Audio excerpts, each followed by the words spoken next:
Hello everyone, Namaste. I hope you guys are doing good. In this video, I'm going to cover fried liver attack, which also called as fagatello, which means dead as a piece of meat. This attack involves a bold knight sacrifice which forces a black king to take a walk. So let's get started. But before that, if you want to learn such more chess tactics and improve your chess knowledge, don't forget to subscribe to the channel and hit the bell icon for regular updates. Also, at the end of this video, I have explained how you can protect yourself from this attack. So watch the video till the end.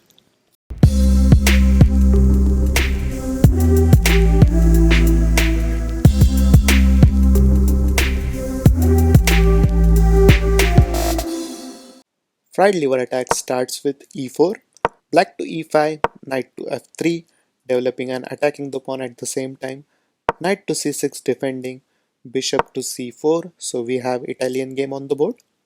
Now from here, two most common moves are bishop to c5 and second is knight to f6.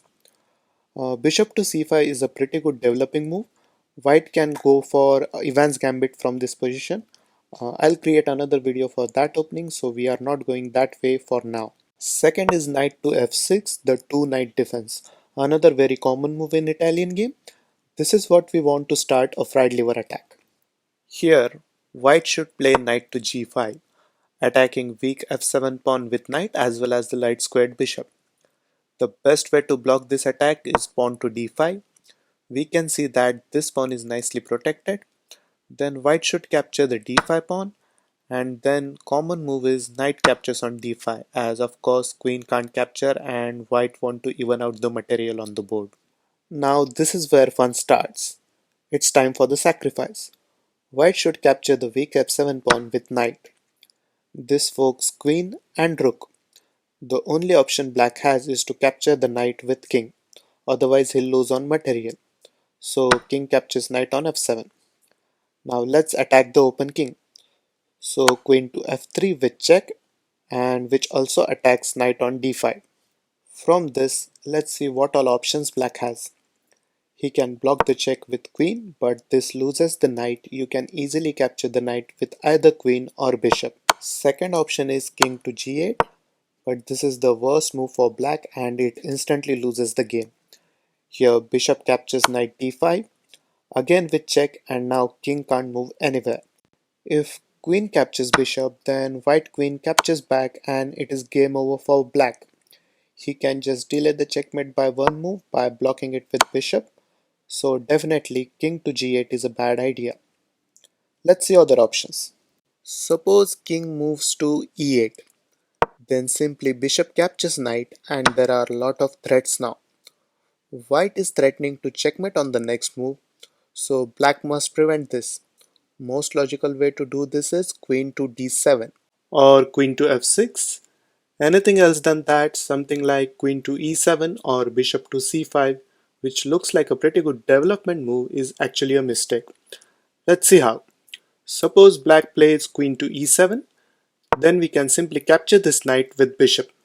And if pawn recaptures, then queen captures pawn with check and you can see a beautiful fork here. There is no way to save this rook and it will be an easy win for white after this.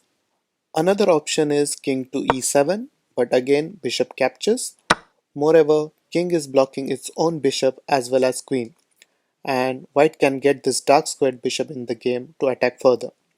So this will not work too. If black king moves anywhere else except e6, he will lose his knight. On top of that, he already lost his right to castle and is in open. As a result, white can trouble this king easily. So black might want to stick to his lead and play king to e6, adding another defender to the knight.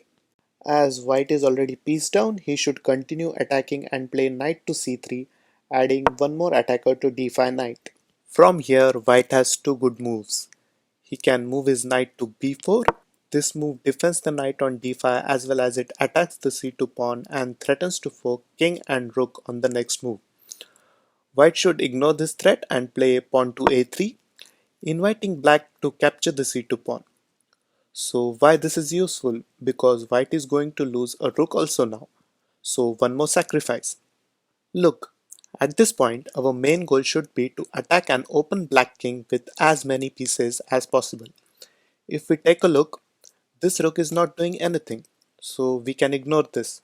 Also, if we do not play this, black can play c6 on next move and can defend his knight, and after that it would be hard to trap this king. More than that, once knight captures the rook, we can move our other rook immediately to join the attack. Let's see how. Suppose black captures c2 pawn with check, king moves to d1 and then black captures the rook.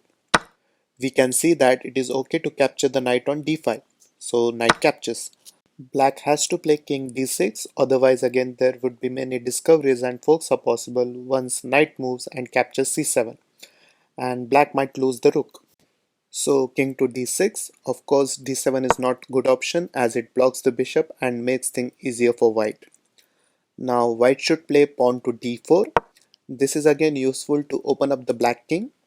If black did not capture the pawn and play something like bishop to e6, then just play rook to e1 and get another attacker into the game. Now from this position, suppose black captures the pawn. Then bishop gives check from f4 and king moves to c6. Another option is d7, but then knight captures this pawn, and once rook moves, then bishop attack is coming, which with couple of checks like this will ultimately grab this queen and win a game for white. So c6 is the only option, but now what white can do here? His king is out in the open and getting attacked by all of the white pieces. White should easily finish the game from here. Let's come back to this position and check what if instead of playing knight to b4, black plays knight to e7 to defend his knight. This is also not great option as it blocks its own pieces. At this time, white should simply castle, then black will play pawn to c6 to defend the knight, then white can play rook to e1, and on the next move white is going to play d4 which will be crushing. So you can see that with sacrifice of the knight at the start, white got a really attacking position against black. So if you are a player who likes to attack and keep the tempo, then you should definitely give this a try. Now let's see how to defend against this attack. From this position, instead of capturing d5 pawn with knight, black should play knight to a5. This attacks the bishop, so bishop has to move. Most common move here is bishop to b5 with check. Then just block the check with pawn, so c6. Then d captures c6 and knight captures c6. If white trades also, black is a pawn down, but black has open bishops. Also, he can castle easily once this bishop moves. On the other hand, white has only one piece which is developed and all other pieces are not useful at this moment. So black should be better here. So this is all for today. I'm signing off. Let me know in the comments if you have any questions and keep watching Restless Rooks.